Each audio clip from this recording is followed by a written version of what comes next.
Thasigi Tarita Indo Myanmar Ngamkai Paring the Laiba, Zed Soro, Namli Amade, Wangli Kulda Chatarakiba attack Adunamaram Oiraga, Awabata Horaba Kunja Singda, Iramdam Kanbalub, Ekalna, Tengbang Potlam Kaya Khutshinnakhre. Awabata Raba Kunja Sing the Yohanna Bagip, the Mak Tengbang Potlam Sing Aduk, Kamlang Village Authority Amasung, Kasong Kulen Division Students Union da Khutshinnakhibani, Tauramadu Kamari Lenana, Kamlang the Reverend Prangtoching Ningsen Koba Kunja Amanahai, Ekalna Pirakliba Matenga Sina Mitay Amasung Tangkul Anigi Marakta, Lainariba Machilmana Oibaki Mari Ado Hena Jetsin Hale, Tungdasu Mitay Natraga Tangkul Singi Marakta Awa Ana Tarakpada, Punna Tengnaminasi Haiki.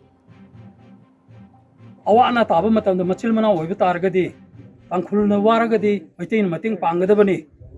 Mitain Waragadi, Tangkulna Sumiting Pangadabani. Haibo wakal londu the ningasi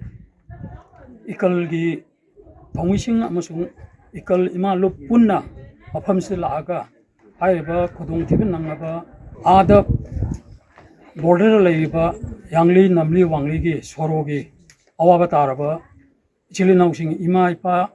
Ichal Chasing the Gimating Pangulak Jabani Aduna Akoina Makata Badasu Tolapa Kodong Tiba Tarpumatamda Angam Mating Pangani have Wakalola Tamsabi. Matangas the Hosiki and MEEKUPKI